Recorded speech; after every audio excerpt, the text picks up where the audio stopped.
Now, I know that this question was asked, but I need to ask it again because we forgot something that's really important. So, again, just a quick poll. How many of us will be cheering for the Patriots tonight? Please let me hear you make some noise. Okay, good. How many will be cheering for the Eagles tonight? Okay. Who doesn't care? You're actually just going to watch the commercials? Okay.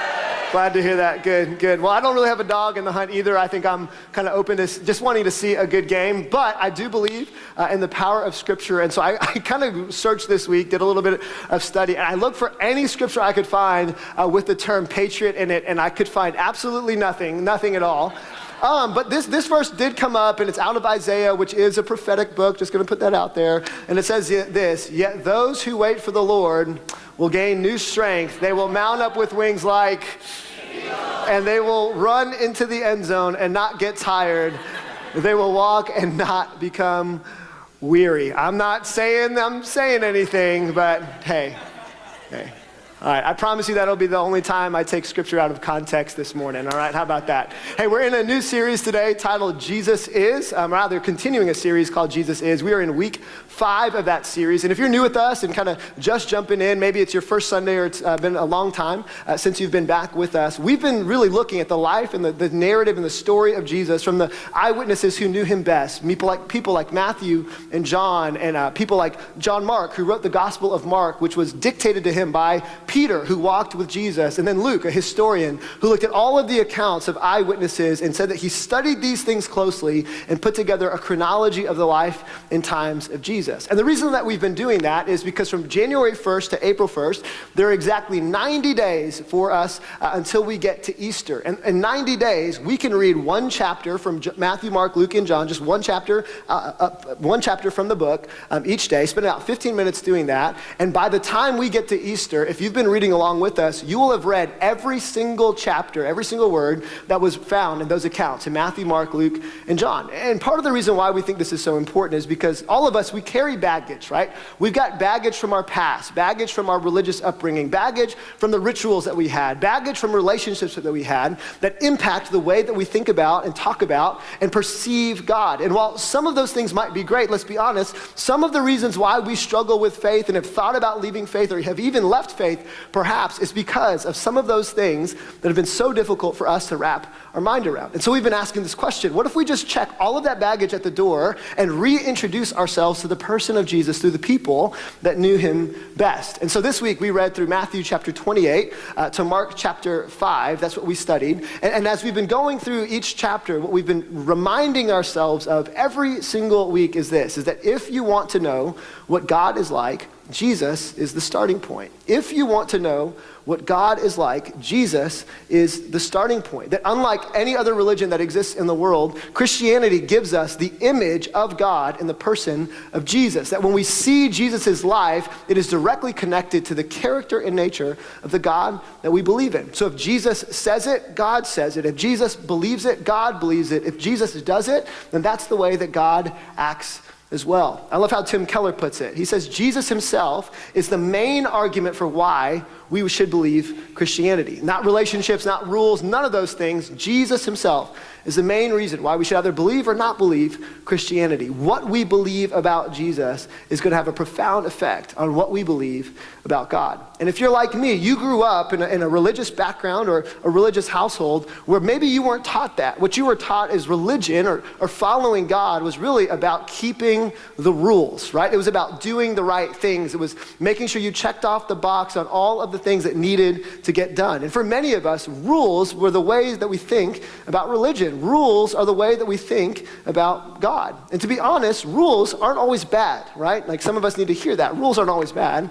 Rules can be good. For example, if you are going to watch the Super Bowl tonight, you want to know that there are rules that will determine how the game is going to be played, right? It's important to know how the game is going to be played, how many opportunities you get to have the ball, what's going to be appropriate. And it's really nice to have impartial judges. Depending on what team you're rooting for, you might believe that that's true or not, right? But impartial judges who can administer the game by following the rules. Rules are good. Sometimes rules are also incredibly comforting because it's good to know who's in and who's out sometimes. At least that's how we feel. It's good to know if I'm within the speed limit or not within the speed limit, right? Or how far I can go past the speed limit without feeling guilty / getting pulled off, right? Like there's this reality around that too, that rules give us a sense of comfort and security and allow us to feel like we belong in a certain place. And while that is the case, sometimes, if we're honest, rules can become a little bit unnecessary. Is that fair? How many of us have walked into an office before and figured out that there was a policy that was implemented that made absolutely no sense to you at all, right? There was a rule that had to be followed that made zero sense at all. Of course, rules can be unnecessary. I know people in religious backgrounds that have experienced that. They came from a culture or a background that said women must always wear skirts, even if it's 110 degrees outside. And they were trying to figure out where in the world did that rule come from. And here's what happens when you put rules and religion together. Unnecessary rules in particular. Unnecessary rules can create barriers to real faith. Because if you're anything like me, the way that you grew up was this, that at some point, the amount of rules that you had to keep were just too many rules for you to be able to keep. So you quit and you let go of this thing. Because if that was the standard that you needed to meet, there was no point in even trying to meet that standard. Trying to meet the standard wasn't fun, and the rules were keeping you from fun anyway, so you may as well just have fun. And for many of us, that's the reason why we stepped away from faith. The reason why we are considering walking away from faith is because the rules can become unnecessary and feel unbearable. For me, these are the types of rules that I grew up with. It can be kind of encapsulated in a small little rhyme that maybe you've heard before. Don't drink, don't chew, and don't hang with people who do. Did anybody grow up with that? Or maybe it was kind of something like this, Sex is bad, right? And I always think, people who say that sex is bad must just not be doing it right. Like, that's just my opinion, right? Like, that's funny. You can laugh. It's okay. It's really okay. Right? Tattoos are evil, right? And movies are wicked. Or maybe you grew up in an environment or a setting, right, that said that Pokemon was actually a bunch of little cartoon devils, like actual demons, right? And don't read or watch Harry Potter because they're incredibly evil, right? Maybe that was the situation that you grew up in. And all of these rules become a little bit unbearable. And I'm the first one to say we should exert wisdom when it comes to our sexuality and what we watch and what we listen to and we allow our hearts to be exposed to, of course.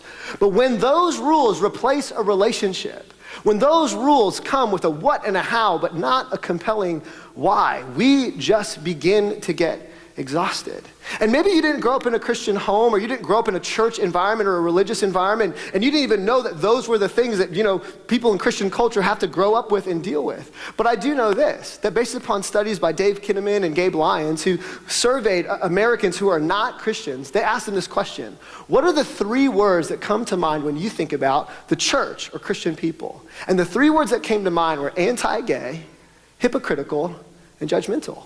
Now, I don't know about you, I don't work for a PR firm, but let's just say those are not the words that you want to be dealing with if you are trying to invite people into a message of love and hope and acceptance and grace. And the reason why that's the case is if we were to diagnose American evangelicalism for just a moment and look at the last 30 or 40 years, it would be fair to say, I think, that we have communicated a message more about what we're against than who we're for, more about our rules and regulations than a relationship with the one who has invited us to a life of flourishing. And so the question I want to ask today, and hopefully answer for all of us today, as we look at the life of Jesus and the character and nature of God, is what did Jesus do with unnecessary rules? What was Jesus' perspective? How did Jesus handle unnecessary rules during his day? Because that's not just unique to our culture today, that's unique to all of human history, because humanity, for the longest of time, if you haven't noticed this, we love making rules, and we love keeping people to those rules. And so what I want to do today is look at the life of Jesus from the readings that we studied today, and I want to look at 2 different stories that are back to back. I want to talk about 2 different characters, and I want to ask 2 questions as we conclude. 2 stories, 2 characters, and 2 questions. We're going to be in Mark chapter 2, verses 23 to Mark chapter 3, verse 7 today. And we're going to look at the words that John Mark writes as he documents the life and the ministry of Jesus. And what we'll find, you can write this down in your notes today. It's a little bit of a provocative title, but I think it's an accurate one. What we'll find that Jesus does with unnecessary rules is he breaks them. That Jesus is a rule breaker. In fact, would you say that with me as you're writing it down in your notes on the count of three? 1, 2, 3. Jesus is a rule breaker. Jesus is a rule breaker.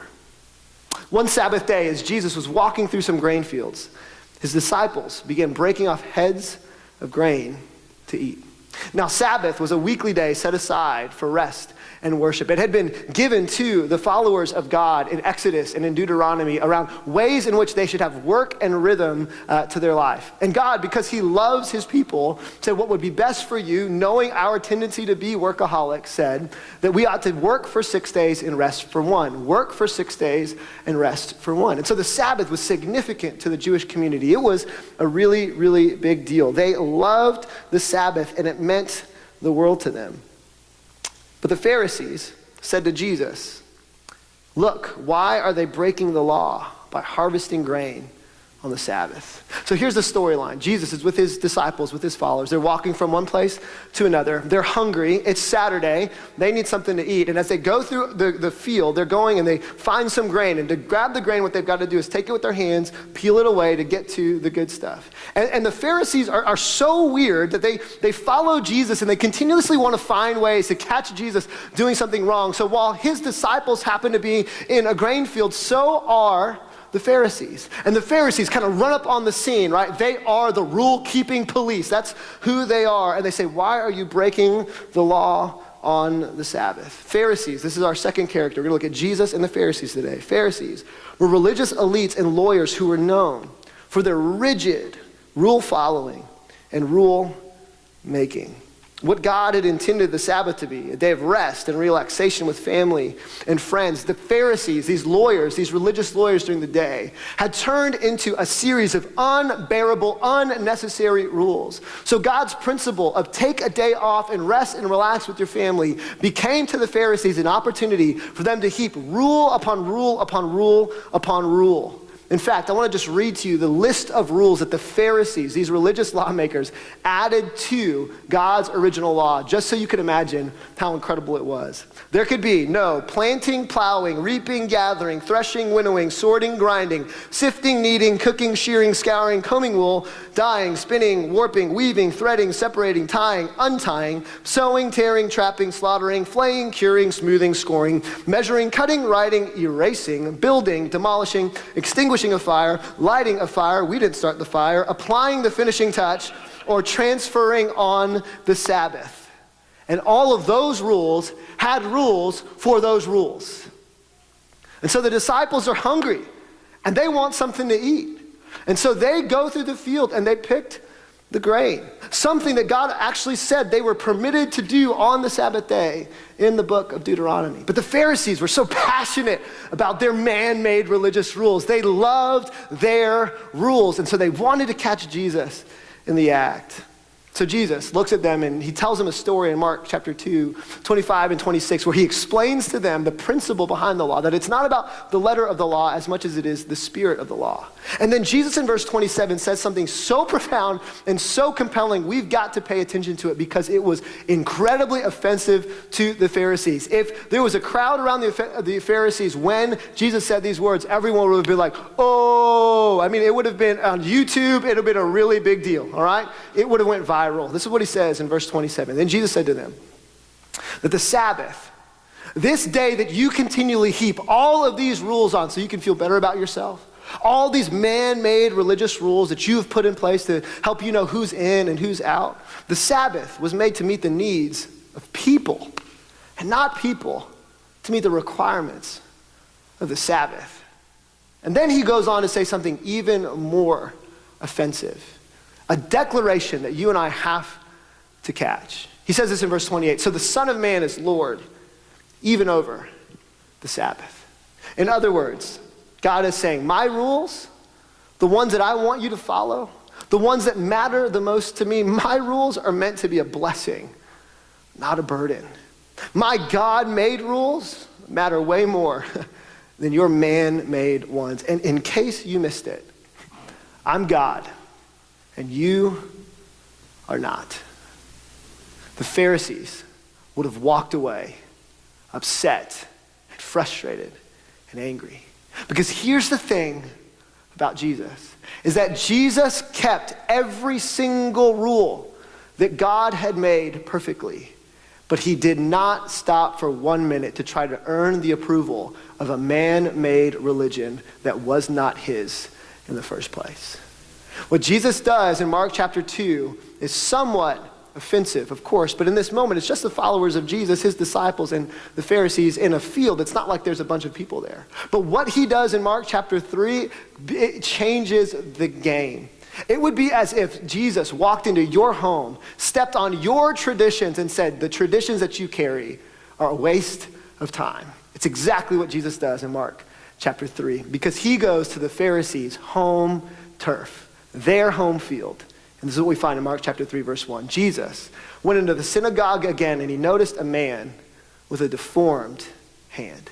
Since it was Sabbath, Jesus' enemies watched him closely. Pay attention to that word. If he healed the man's hand, they planned to accuse him of working on the Sabbath. So imagine this picture. Jesus has walked into the synagogue, right? He is God. He believes himself to be God. He just told the Pharisees that he was. And as he walks in, there's a man whose hand has been deformed. It's been deformed forever. And he's entered into this place where he's trying to worship his God. And the Pharisees see the deformed man. They see Jesus, and they watch him closely. They are looking for what Jesus is going to do. And so what I want to do as we look at these following verses is I want to give us kind of a list on the side for you to put on your notes about how modern day Pharisees act so that you can see them in your own life and you can see where you might be a modern day Pharisee as well. Here's what's true about modern day Pharisees. The first one is this: modern day Pharisees are nosy. Right? The Pharisees are at the synagogue, and instead of worshiping God the way that they ought to, they're busy looking around the corner trying to see what everybody else is doing.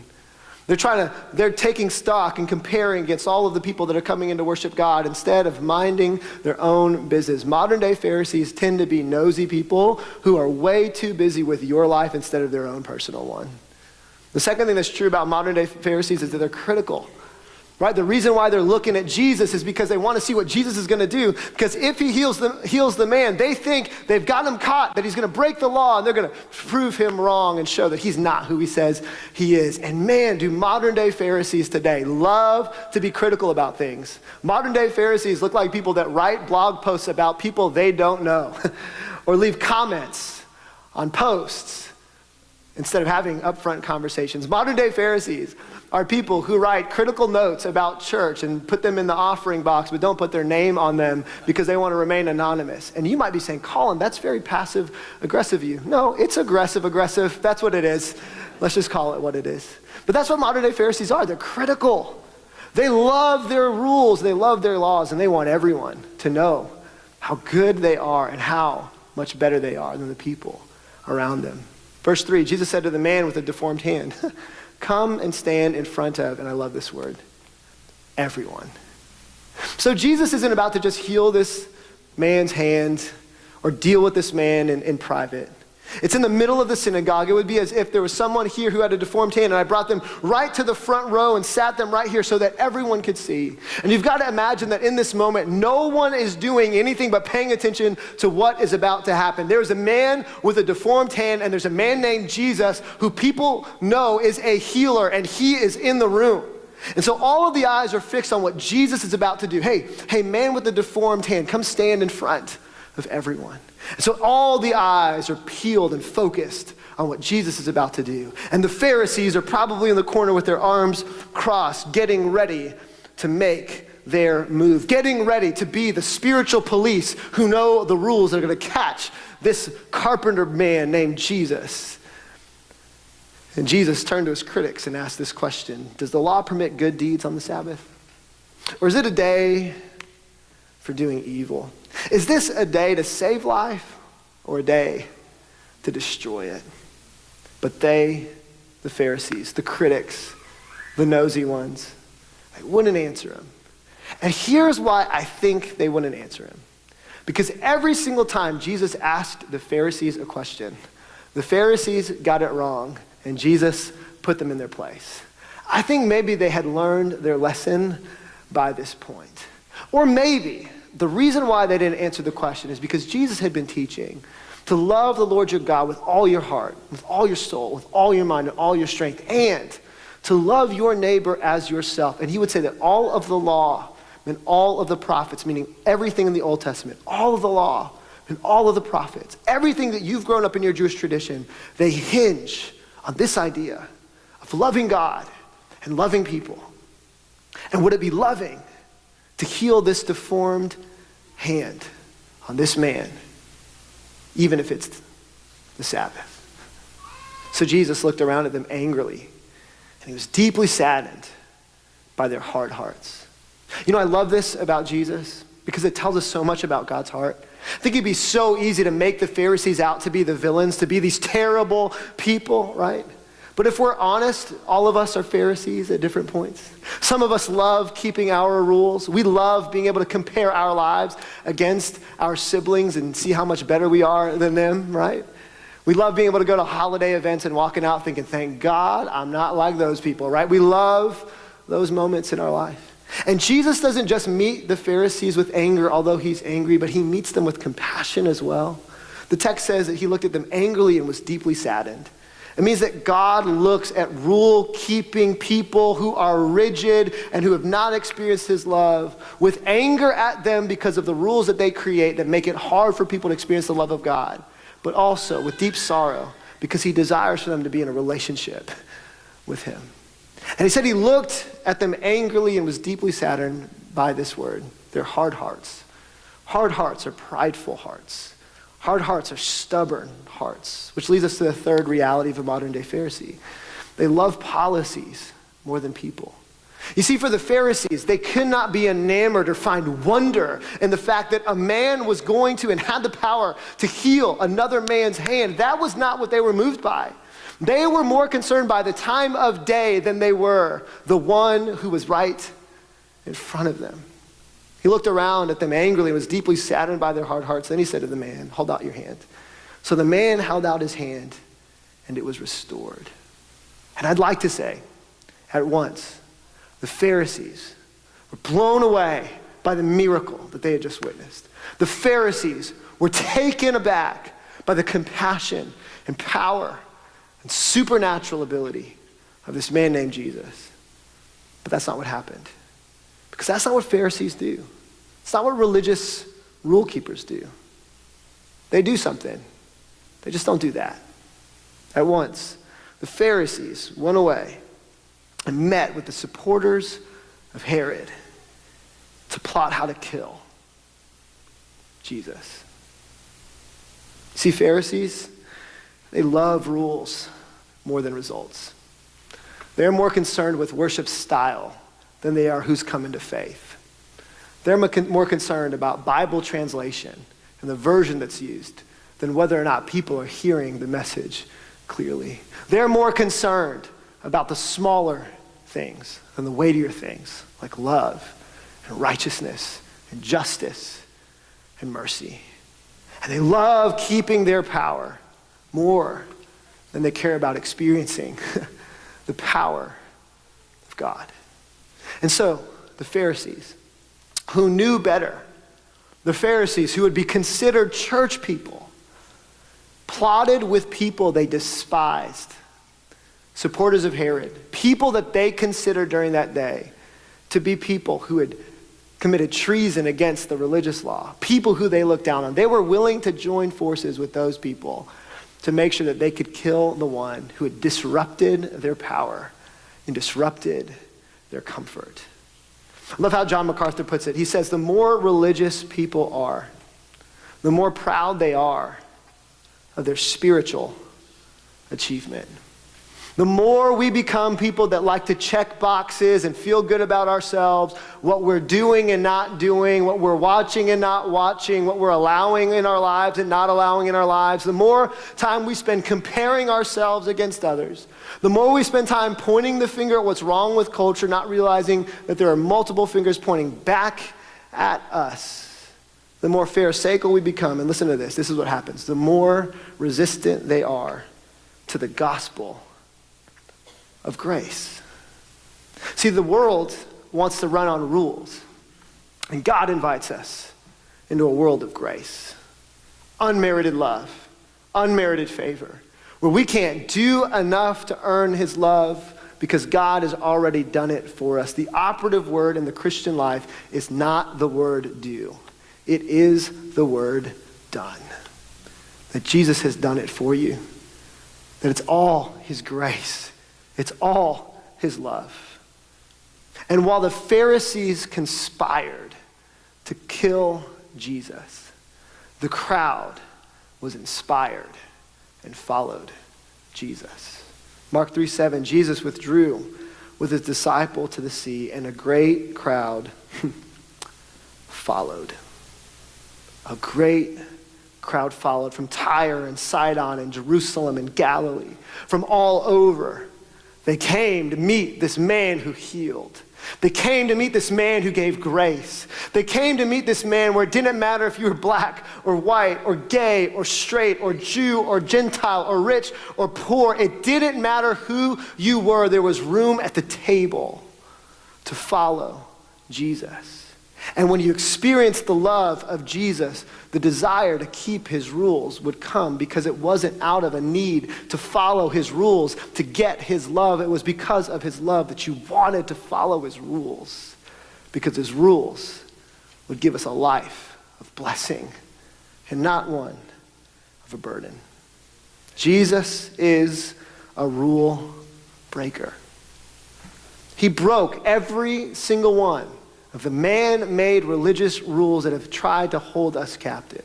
And at the same time, he kept all of God's rules to perfection so that we would know it is not about our ability to be good, but his being good for us on our behalf that makes us right before Heavenly Father. That's all grace. But it's all grace. But it's all grace. Jesus assaults the rules of man-made religion to remind us that man-made religion will not save. Only he will. That we can't follow rules and find a relationship with God. But when we follow God, we'll find a relationship with him. So today I want to ask you to take stock of your life. I've been doing this in my own life too. Because I think that there are two people in the room, two characters, two stories, and now I want to leave you with two questions. And the first question is if you consider yourself a Christian. If you're a follower of Jesus, you've put your faith, your hope, and your trust in who Christ is and what he has done on your behalf. I want you to ask this question. I don't want you to breeze past it thinking that you have graduated from this, because I think that list of modern day Pharisees, if we think about someone else when those things come to mind, we might be missing the fact that we might be the ones doing it. That we might be the people that actually made it difficult for people to experience the love of God. So I want to ask you this question if you consider yourself a Christian. What man-made religious rules are you following or enforcing that Jesus would break if he were here? What man-made religious rules are you following or enforcing that Jesus would break if he were here? Because Jesus is not impressed and does not desire the approval of our man-made religion. And it can be so easy, hear me Christian, it can be so easy to replace a vibrant relationship with God with rules that make us feel like we're good enough. And Jesus says, no, I want a relationship with you, not a contract. I want to be close to you. I don't want your obedience so you can think that you can get closer to me as a result. No, I love you, and I've done the work. If you're a skeptic, if you consider yourself a skeptic, you maybe came here because somebody brought you. They kind of told you if you want to eat wings at the Super Bowl, you're going to have to come to church. I don't know what it was. Or maybe you've been coming to church and you really like these people and you've enjoyed being in our church and you feel like these people are, maybe they're different than what you grew up with. Or maybe you're just seeking and trying to find something because what you've been doing is not working, but you're still cautious and hesitant about Christianity because Christianity sounds like rules and more rules. I want to ask you this question. Could it be that the rules-based version of Christianity you left, or the one that you've been avoiding, isn't Christianity at all? That what you grew up with isn't actually the message of the gospel, which is that God has done it for us so we don't have to do it on our own. And maybe the invitation to you today is to lay that baggage at the front door and walk into the house of God, into his home, realizing you are accepted as you are, and you are loved as you are, and God will love you through every step of making you who he wants you to be. And if that's you, the rules-based version of Christianity is the one that you left or the one that you're considering leaving now, I want to invite you back to the table. I want to invite you back into the conversation because Jesus breaks rules and he gives us the grace we need to experience him. And I think for all of us, that we might be able to rally around this idea that discovering Jesus isn't discovering Jesus and who he is a worthwhile pursuit. That if you've been a Christian for a long time, maybe we need Jesus to rub on our spirituality to give it fresh life again so we don't get caught up in a rule-keeping religion. And maybe if we're skeptics, we need to at least wrestle with the concept and the history of who Jesus is. So if we're walking away from faith, we know why we're walking away instead of thinking we're walking away for reasons we never had to. And I think for everyone in the room, regardless of who you are, whatever category you fall into, wherever place you find yourself today, I think the next step for us is all the same. It's to figure out who Jesus is. It's to explore him and experience him through the people that knew him best, through Matthew and Mark and Luke and John. So if you've been reading with us, I want you to continue reading Mark chapter 7 through 14 this week.